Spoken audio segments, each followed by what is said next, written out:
Hello बच्चों, कैसे आप? एक बार फिर से आप सभी का बहुत बहुत स्वागत है आपके अपने YouTube channel M Khalid classes में। मैं मोहम्मद खालिद। हम लोग आजकल पढ़ रहे हैं कक्षा 7 की गणित, और उसमें हम लोग आज पढ़ेंगे अभ्यास 5J। ये जो अभ्यास 5J है ये कैलकुलेशन पर आधारित है। इसमें कुछ प्रश्न दिए हुए हैं और उसको हमें हल करना है, ठीक है।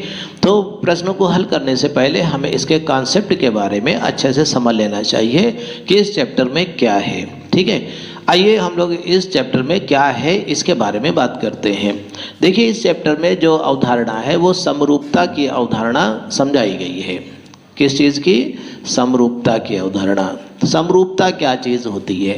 समरूपता का मतलब होता है एक ही रूप का, एक जैसे रूप का। तो हम ये कह सकते हैं ऐसी चीज़ें जो देखने में एक जैसी लगती हैं हम उनको समरूप वस्तुएं कहते हैं, ठीक है। जो आकृतियाँ या वस्तुएं जो देखने में एक जैसी लगती हैं उनको हम क्या कहते हैं? समरूप वस्तुएं कहते हैं, ठीक है। देखिए, आप एक चित्र देख रहे होंगे, ध्यान से देखिएगा।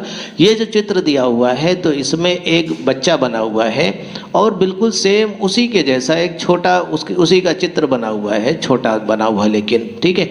तो इसमें हम ये कह सकते हैं कि जैसा ये बालक बना हुआ है सेम वैसा ही वो बालक भी बना हुआ है। तो हम कहेंगे कि ये दोनों बालक समरूप हैं, ठीक है। इसी प्रकार से एक गेंद बनी हुई है और उसी के पास में एक छोटी गेंद बनी हुई है। देखिए चित्र को, तो एक छोटी गेंद भी बनी हुई है।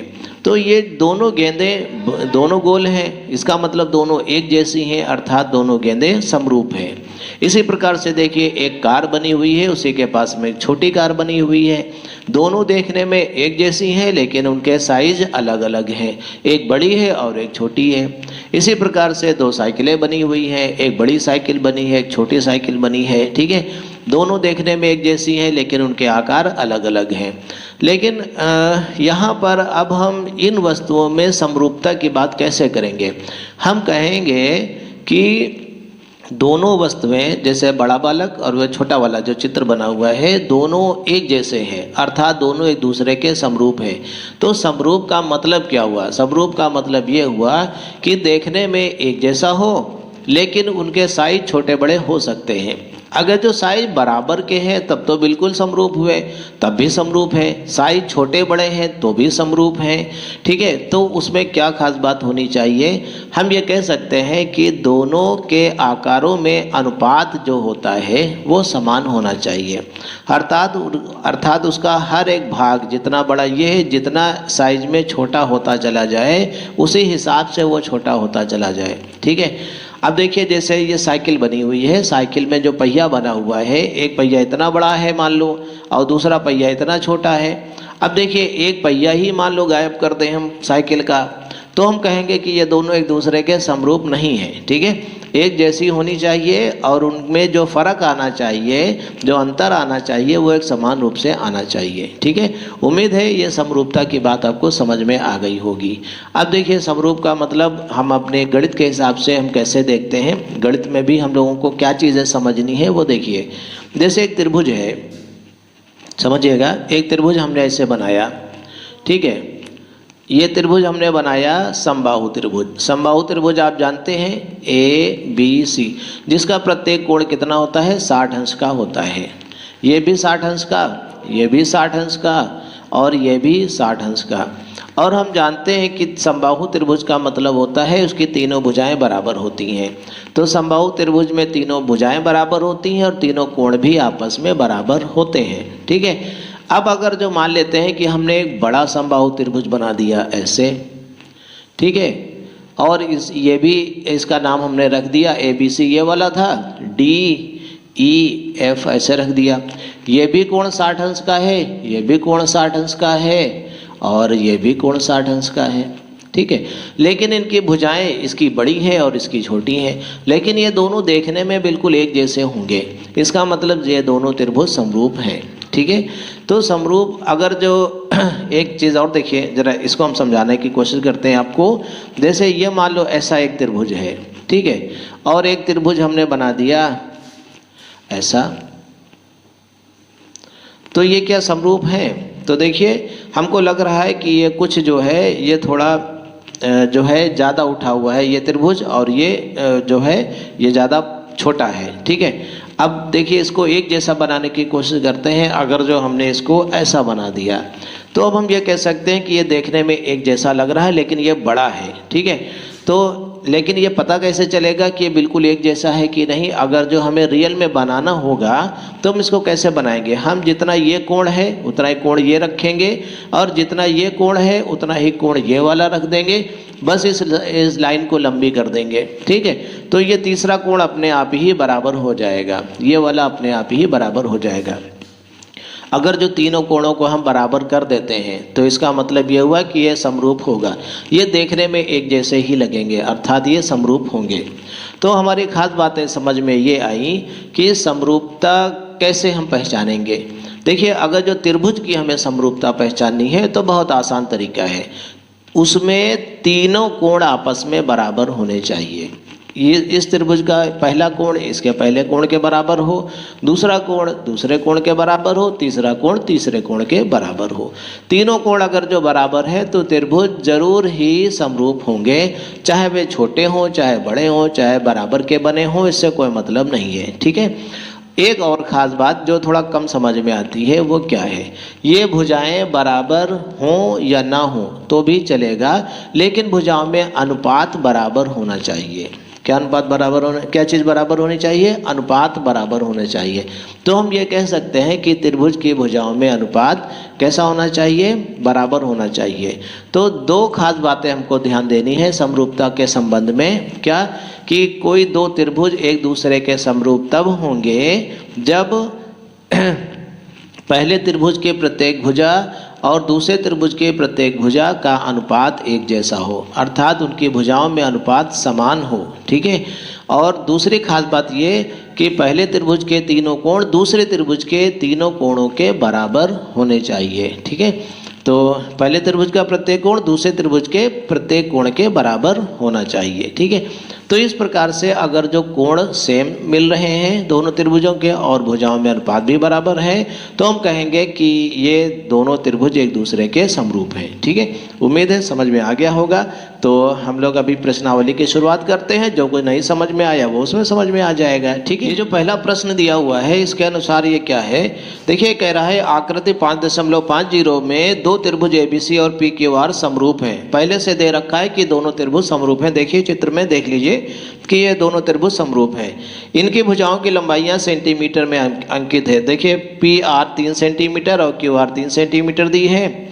अच्छा फिर देखिए आगे क्या कह रहा है, सेंटीमीटर में अंकित है। x और y ज्ञात कीजिए, हमें x और y के मान ज्ञात करने हैं, ठीक है। चलिए देखते हैं। देखिए हम लोगों को पता है कि त्रिभुज में अगर जो दो त्रिभुज एक दूसरे के समरूप हैं तो उनकी भुजाओं में अनुपात बराबर होता है, समझिएगा अनुपात बराबर होता है। इसका मतलब क्या है, देखिए जो पहला त्रिभुज है इसकी सबसे बड़ी भुजा PQ है, कौन सी है? PQ। और उस त्रिभुज की दूसरे वाले की देखिए सबसे बड़ी भुजा AB है, तो हम लिखेंगे PQ बटे AB, ठीक है। ये बराबर किसके होना चाहिए? दूसरे त्रिभुज की ये जो क्षैतिज भुजा है ये वाली ले लीजिए QR, पहले त्रिभुज की, और दूसरे त्रिभुज की नीचे वाली भुजा ले लीजिए, उसका नाम ABC दिया हुआ है। C शायद किताब में छपा नहीं है लेकिन C मान लीजिए, BC ऐसे। और जो तीसरी भुजा है PR और बटे में लिख दीजिए कौन सी? AC, ठीक है। अब देखिए इसमें हमको मान रख करके इसको निकालना है। देखिए PQ का मान कितना दिया हुआ है? PQ का मान दिया है y बटे AB का मान कितना दिया हुआ है? AB का मान दिया है 3 बराबर QR का मान कितना दिया हुआ है? 3। QR का मान 3 सेंटीमीटर दिया हुआ है और BC का मान दिया हुआ है 2 सेंटीमीटर, ये हमने लिख दिया 2 सेंटीमीटर। इसी तरह से PR का मान कितना दिया हुआ है? PR का मान दिया है 3 सेंटीमीटर और AC का मान दिया हुआ है x। हमें हल करके x और y के मान निकालने हैं, ठीक है। इस तरह से हमने अनुपात लिख लिया। अनुपात लिख लेने के बाद ही अब हम इसको हल कर सकते हैं। देखिए कैसे हल करेंगे, ध्यान से समझिएगा। देखिए अब हम पहला और दूसरा पद ले लेते हैं, ठीक है। कौन सा पद? माना छोड़ दीजिए, ऐसे लिख दीजिए, ठीक है। y बटे 3 बराबर 3 बटे 2 और ये क्रॉस मल्टीप्लाई कर दीजिए। इसको कैंची गुणा या क्रॉस मल्टीप्लाई कहते हैं। तो देखिए 2 और y की गुणा हो गई 2y बराबर 3 और 3 की गुणा हो गई 3 तियाँ 9। तो y बराबर आ गया 9/2। 2 से 9 को भाग कर दीजिए तो आएगा 4.5 सेंटीमीटर। ये y का मान हो गया, ये एक उत्तर हो गया। इसी तरह से दूसरा उत्तर निकालने के लिए हम ये वाला पद ले लेते हैं। कैसे? देखिए 3/2 बराबर 3/x। ठीक है। अब देखिए सामने सामने इसको काटा जा सकता है या नहीं काटने का मन हो, चलिए आप क्रॉस मल्टीप्लाइज में भी कर दीजिए। देखिए ये हो गया 3x बराबर 2 तियाँ 6। ठीक है। तो x बराबर हो गया 6/3। 3 एकम 3, 3 दूनी 6। x बराबर 2/1। बटे का 1 छोड़ दिया जाता है तो x बराबर 2। x बराबर 2 सेंटीमीटर, ये उत्तर हो गया। देखिए किताब में दिया हुआ दूसरा प्रश्न है, यदि किसी त्रिभुज ABC और त्रिभुज PQR में उसकी भुजाएं AB 3 सेंटीमीटर है, BC 5 centimetre, CA 4 centimetre, PQ 7 centimetre, QR 6 centimetre, PR 6 centimetre, QR 8 centimetre है, तो त्रिभुज समरूप हैं या नहीं है। देखिए हमने एक त्रिभुज ABC बना लिया, उसकी भुजाएं जो दी हुई थी वो लिख दिया।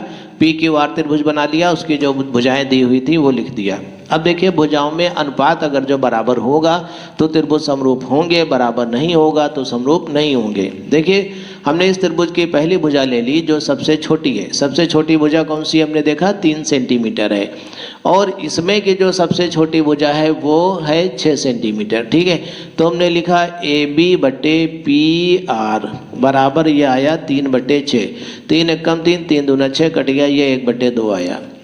इसी तरह से दूसरी भुजा जो मंझली भुजा है वो ले लीजिए। सबसे मंझली भुजा कौन सी है? देखिए ये भी ध्यान रखना पड़ता है, ये AC है, AC बटे इसकी मंझली भुजा कौन सी है? PQ। AC और PQ, इसमें देखिए ये 4/7 है, ये कटेगा नहीं है, ऐसे रहेगा। फिर इसी तरह से ये वाली भुजा हो गई। सबसे बड़ी भुजा इसकी लीजिए, जो सबसे बड़ी भुजा है वो 5 है, BC। और इस त्रिभुज की ये 5 हमने सामने लिख लिया। और इस त्रिभुज की सबसे बड़ी भुजा लिख दीजिए QR।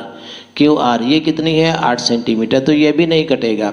हमने देखा कि ये और ये तीनों अनुपात अलग अलग हैं, तो भुजाओं में अनुपात बराबर नहीं है, इसलिए ये त्रिभुज समरूप नहीं है। हम यहाँ पे लिख देंगे भुजाओं में अनुपात समान नहीं है, समान नहीं है, अतः त्रिभुज समरूप नहीं है। ठीक है। इसके बाद देखते हैं प्रश्न नंबर 3। ये जो प्रश्न नंबर 3 दिया हुआ है, आकृति 5.51 में त्रिभुज ABC और त्रिभुज PQR समरूप हैं।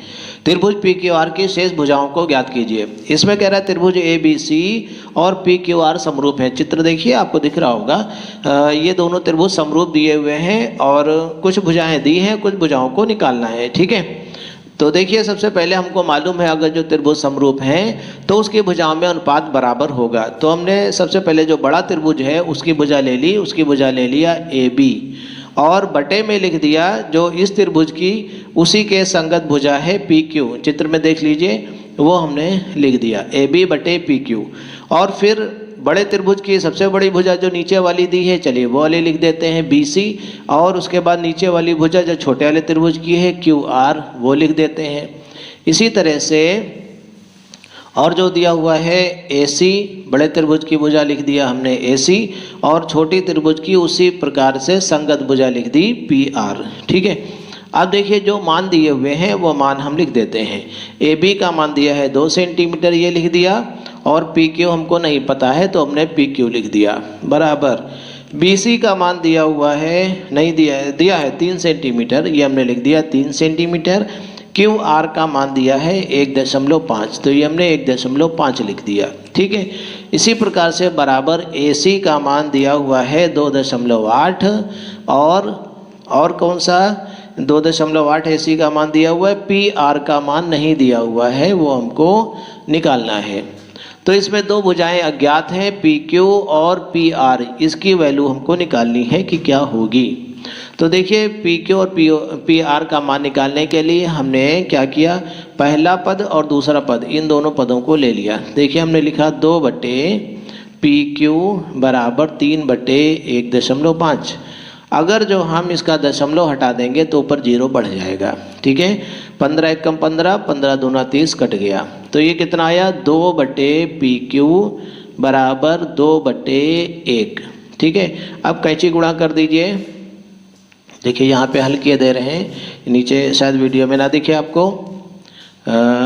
चलिए अच्छा गुणा करते हैं। देखिए तो 2 गुणे पी क्यू बराबर 2 गुणे 1, मतलब ऐसे लिख दिया हमने 2 गुणे 1। अब चाहो तो 2 और 2 यहाँ पर भी काट सकते हो। तो पी क्यू बराबर आ गया 1 सेंटीमीटर। 1 सेंटीमीटर पी क्यू कितना आ गया 1 सेंटीमीटर। एक हल हो गया। इसी तरह से इसको और इसको ले लेते हैं तो यहाँ से पी आर निकल आएगा। हमने लिखा 3/1.5 बराबर 2.8/PR, ठीक है। दशमलव हटा दिया, 0 बढ़ा दिया, 15 एकम 15, 15 दूना 30 काट दिया।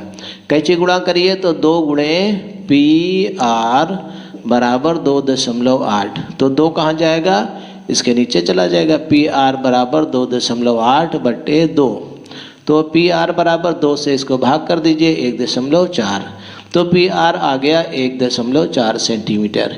यही हमको निकालना था, यही हमारा उत्तर हो गया। जो किताब में दिया हुआ चौथा प्रश्न है वो कह रहा है त्रिभुज ABC में MNBC के समांतर है। एक त्रिभुज ABC दिया हुआ है, उसमें ये जो MN रेखा है वो BC के समांतर है, इस BC रेखा के समांतर है, ठीक है। और देखिए क्या कह रहा है, त्रिभुज ABC के शेष कोणों की माप ज्ञात करो। देखिए त्रिभुज ABC के जो कोण 2 बचे हुए हैं, एक कोण A 88 अंश का दिया हुआ है, B और C हमको ये बताना है कि कितना होगा, ठीक है। तो क्या त्रिभुज ABC और त्रिभुज AMN समरूप हैं, ये हम देखेंगे, ठीक है। चलिए देखते हैं। तो देखिए प्रश्न में कह रहा है कि त्रिभुज ABC के शेष बचे हुए कोणों की माप बतानी है, और यह कह रहा है ये MNBC के समांतर है। देखिए अगर जो त्रिभुज कोई होता है और उसकी एक भुजा के एक समांतर रेखा खींच दी जाती है, तो ये वाला कोण और ये वाला कोण आपने पढ़ा है, इनको हम संगत कोण कहते हैं, और ये एक दूसरे के बराबर होते हैं, ठीक है। जैसे एक तिरछी लाइन है, ये लाइन और ये लाइन एक दूसरे के समांतर होते हैं, तो जो कोण ये होता है वही कोण ये होता है, ठीक है। तो इसका मतलब 30 अंश का ये दिया हुआ है तो 30 अंश ये भी होगा, ठीक है। क्यों होगा, क्योंकि ये संगत कोण है। कैसे कोण है, संगत कोण कहलाते हैं। इसी प्रकार से ये वाला कोण कितना बचा, ये हम पता लगा सकते हैं कि कितना बचा, तो जितना कोण ये होगा उतना ही कोण ये होगा। हमें इसको निकालने की ज़रूरत नहीं, हम इसी को निकाल देंगे। तो ध्यान दीजिए हम इसको अब कैसे हल करेंगे, ज़रा देखते हैं अच्छे से। देखिए अगर जो हम देखें कि हम लिख देंगे BC भुजा समांतर है, ये समांतर का सिंबल होता है MN के। BC भुजा समांतर है किसके, MN के। इसका मतलब कोण AMN, कोण AMN बराबर होगा कोण ABC के। देखिए बराबर होगा कोण AB और C के। हम लिख सकते हैं कोण ABC बराबर 30 अंश, ठीक है। क्यों, संगत कोण है। कैसा कोण है, संगत कोण है, इसको याद रखिएगा। ये कक्षा 6 में आप लोग पढ़ चुके हैं। अच्छा ठीक है। अब बाकी बचा ये वाला कोण, किसी तरह से ये वाला कोण भी पता चल जाए तो काम बन जाएगा। तो हम लिख सकते हैं कैसे लिख सकते हैं बताइए। देखिए आपको पता है चूंकि कोण A प्लस कोण B प्लस कोण C किसी त्रिभुज के तीनों कोणों का योग 180 अंश होता है।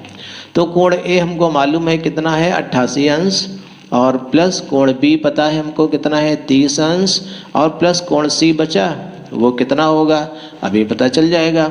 इनको जोड़ दीजिए 8 और ये 8 3 11 118 अंश। हाँ तो जोड़ने पर कितना आया 118 अंश प्लस कोण C बराबर 180 अंश। तो कोण C बराबर आ गया 180 अंश माइनस 118 अंश, ठीक है। 180 अंश में से 118 अंश घट गया, कितने बचे 2 और साथ में 62 अंश, ठीक है। तो ये कोण C कितना हो जाएगा 62 अंश का। तो त्रिभुज ABC के शेष कोण हमको निकालने थे, तो ये वाला निकला 62 अंश का। तो कोण B और कोण C हमको पता चल गया, तो हम लिख देंगे कोण B बराबर कितना निकला था 30 अंश, और कोण C बराबर निकला है 62 अंश का। तो ये एक हमारा उत्तर हो गया। उसके बाद प्रश्न में एक खास चीज़ और कह रहा है। वो क्या खास चीज़ ये कह रहा है क्या त्रिभुज ए बी सी और त्रिभुज ए एम एन समरूप हैं? मतलब ये त्रिभुज ए बी सी और त्रिभुज ए एम एन समरूप हैं। तो देखिए ये 62 अंश का है तो ये वाला एंगल कितना होगा? ये भी 62 अंश का होगा क्योंकि संगत कोण है। तो देखिए इस त्रिभुज के तीनों कोण दूसरे त्रिभुज के तीनों कोण के बराबर हैं। मतलब देखिए ए एम एन के तीनों कोण ए बी सी के तीनों कोण के बराबर हैं। ठीक है, तो दोनों के कोण सेम है, इसका मतलब दोनों त्रिभुज समरूप हैं। हम क्या लिख देंगे यहाँ पे? ये सवाल का फर्स्ट पार्ट मान लीजिए, ये सवाल का सेकंड पार्ट मान लीजिए। हम लिख देंगे त्रिभुज ए एम एन तथा त्रिभुज ए बी सी के प्रत्येक कोण आपस में समान है, अतः दोनों त्रिभुज कैसे हैं? समरूप हैं। ठीक है, ये उत्तर हो गया हमारा। देखिए अगला जो 5वां प्रश्न है इसमें कह रहा है कि उपर्युक्त आकृति में यदि m तथा n ए बी और ए सी भुजाओं के मध्य बिंदु हों, मतलब ये m जो है ये ए बी का मध्य बिंदु है, इसका मतलब ये हुआ ए एम और एम बी या बी एम ये आपस में बराबर है, मतलब ये और ये आपस में बराबर हैं। इसी प्रकार से ये कह रहा है कि n ए सी का मध्य बिंदु है, इसका मतलब ये और ये आपस में बराबर हैं। तो देखिए जब दो भुजाओं में अनुपात एक दूसरे के बराबर है और ये कोण भी दिया हुआ है कि ये कोण 30 अंश का है, तो जब ये कोण 30 अंश का है तो संगत कोण के हिसाब से कोण भी 30 अंश का होगा। ठीक है, और जब दो कोण और ये तीसरा कोण देख लेते हैं, अभी हम लोगों ने निकाला था तीसरा कोण ये इसके बराबर होगा। ये कितना निकला? 62 अंश, और ये कितना निकला था? 62 अंश का। ठीक है, तो हम ये कह सकते हैं, ध्यान दीजिएगा, इसमें कह रहा है अच्छे से समझ लीजिए, इसमें कह रहा है कि ये जो कोण B है वो किसके बराबर होगा? कोण ए एम एन के। हम लिख सकते हैं कोण B बराबर कोण ए एम एन के। ठीक है, अच्छा केवल B भी लिख सकते हैं क्योंकि शीर्ष खुला हुआ है, इधर शीर्ष है तो हम लिख सकते हैं। अच्छा अगर ज़्यादा अच्छे से लिखना चाहें तो आप ए बी सी ऐसे लिख सकते हैं, कोण ए बी सी बराबर कोण ए एम एन बराबर 30 अंश। ठीक है, इसी प्रकार से जो शेष कोण बचा कोण सी, जिसको हम क्या कहेंगे? कोण सी, वो कितना होगा? 62 अंश का। एक चीज़ और ध्यान दीजिए, अगर जो एक त्रिभुज के दो कोण दूसरे त्रिभुज के दो कोणों के बराबर हैं तो तीसरा अवश्य ही बराबर होगा। ठीक है, क्योंकि तीनों का जोड़ 180 अंश होता है, जब तीसरा निकालेंगे तो वो अपने आप ही बराबर होगा। तो हम सीधे सीधे ये भी कह सकते हैं कि अगर जो एक त्रिभुज के दो कोण दूसरे त्रिभुज के दो कोणों के ही बराबर है अगर जो, तो भी त्रिभुज समरूप होंगे। तो हम लिख सकते हैं त्रिभुज ए एम एन, त्रिभुज ए एम एन तथा त्रिभुज कौन सा? ए बी सी, तथा त्रिभुज ए बी सी कैसे होंगे? समरूप होंगे।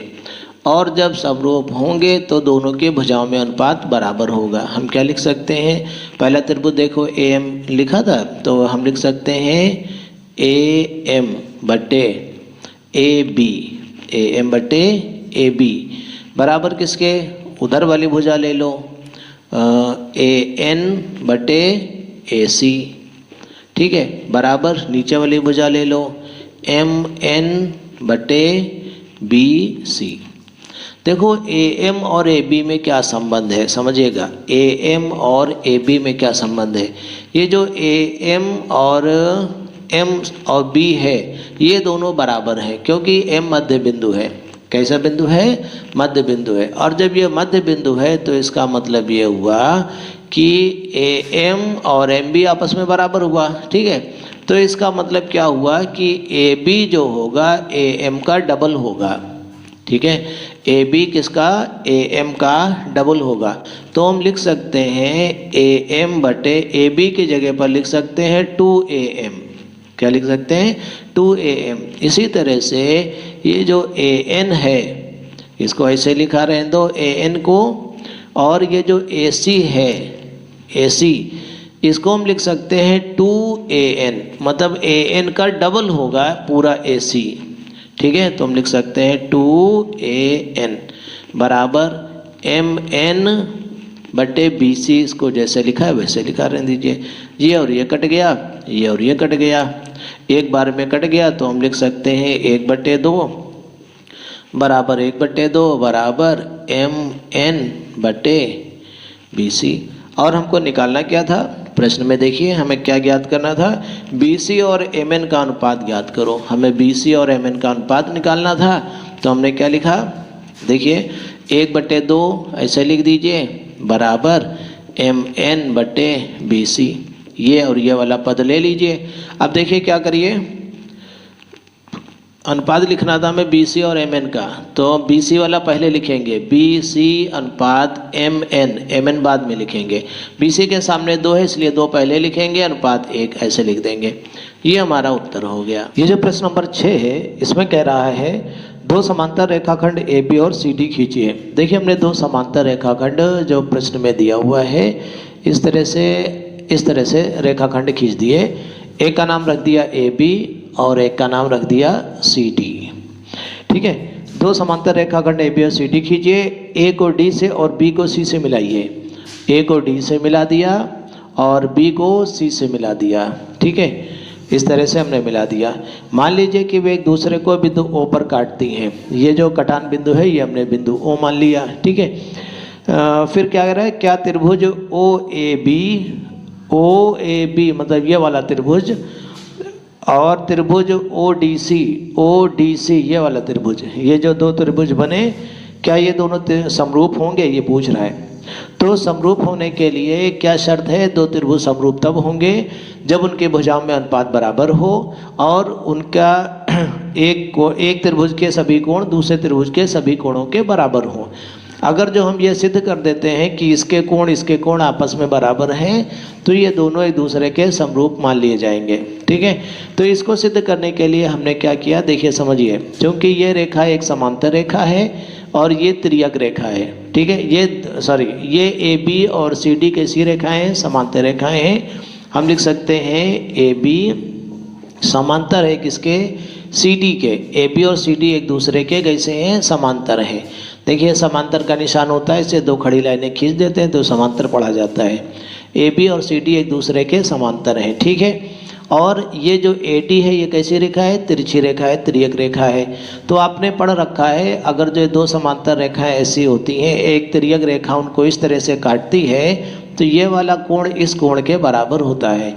इसको हम कहते हैं एकांतर कोण। क्या कहते हैं, एकांतर कोण। कक्षा 6 में आपने पढ़ा है।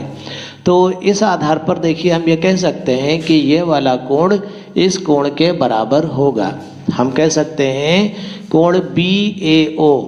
ठीक है, समझिएगा, कोण BAO बराबर किसके होगा, कोण ODC के। हम लिख सकते हैं बराबर कोण ODC के। ठीक है, क्यों बराबर होगा, ये भी लिख दें, एकांतर कोण है, इस वजह से बराबर होगा। अब देखिए इसी तरह से जैसे ये समांतर रेखाएं हैं और इधर को अगर जो कोई लाइन ऐसे काट रही है, एक तिर्यक रेखा इसको काट रही, तो ये कोण इसके बराबर होता है, ये भी एकांतर कोण होता है उसी प्रकार से। ठीक है, जैसा ये था उसी तरह से ये भी है। तो ये वाला और ये वाला, ये दोनों कोण एकांतर होंगे जो कि आपस में बराबर होंगे। हम लिख सकते हैं कोण ABC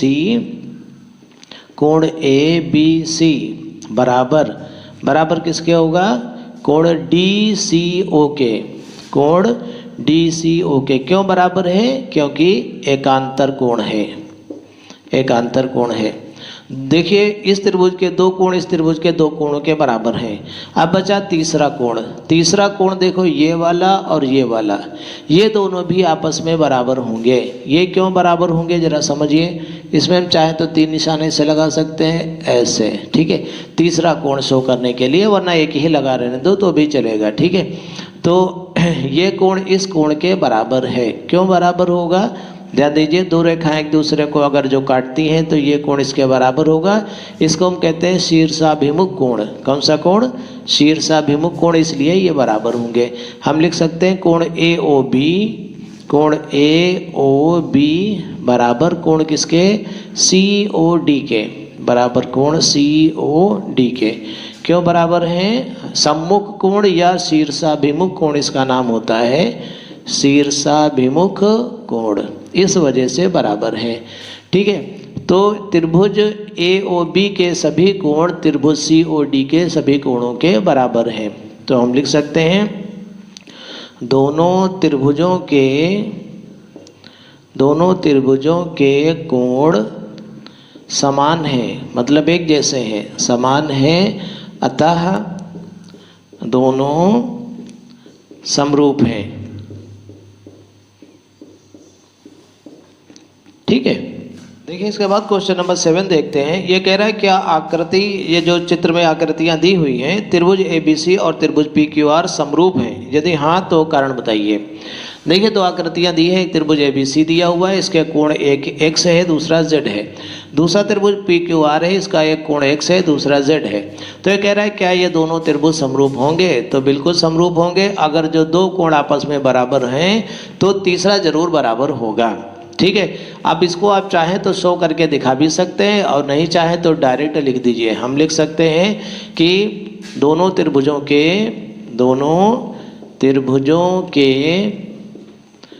दो कोण समान हैं, अतः तीसरा कोण भी दो कोण समान है, अतः तीसरे लिख दें, तीसरे कोण भी समान होंगे। ठीक है, अगर जो आप देखना चाहे तो कैसे होंगे समान कैसे होंगे? देखिए ये जो कोण C है ये कितना होगा? देखिए डायरेक्ट बता दें, तीनों कोणों को जोड़िए, ये Z वाला, X वाला और ये वाला, ये तीनों जोड़ो तो कितना आएगा? 180 आएगा। तो फिर ये C वाला जो है कितना होगा? 180 minus x plus Z. Direct लिख सकते हैं हम, कोण C बराबर होगा 180 माइनस x प्लस जेड। इसी तरह से वो वाला जो होगा, चलिए Z हमने ऐसे लिखा तो ऐसे लिख दीजिए। इसी तरह से कोण R, कोण कौन सा है? Q। कोण Q जो होगा वो कितना होगा? 180 माइनस x प्लस जेड। तो ये जो तीसरा कोण होगा ये भी आपस में समान होंगे। ठीक है, हम लिख सकते हैं दोनों त्रिभुजों के दो कोण समान है, अतः तीसरे कोण भी समान होंगे। कितने कितने होंगे? इतने इतने होंगे। ठीक है, अतः हम लिख सकते हैं, अतः दोनों त्रिभुज कैसे हैं? समरूप हैं। बस चालू हो गया। जो प्रश्न नंबर 8 दिया हुआ है वो क्या है? ये कह रहा है 20 मीटर बराबर 1 सेंटीमीटर मानकर एक खेत का आकार आकृति में दर्शाया गया है। जो आकृति बनी हुई है उसमें एक खेत दर्शाया गया है जिसकी भुजाओं को 20 मीटर अगर जो लंबी है तो 1 सेंटीमीटर माना गया है। इसका मतलब ये जो 12 सेंटीमीटर की लाइन बनी हुई है तो ये भुजा 12 सेंटीमीटर गुणे 20 मीटर होगी। अब देखिए प्रश्न में कह रहा है 40 मीटर बराबर 1 सेंटीमीटर मानकर खेत का नया आकार अपनी अभ्यास पुस्तिका पर दर्शाइए। ठीक है, कितना बनाना पड़ेगा हमको? 40 मीटर बराबर 1 सेंटीमीटर।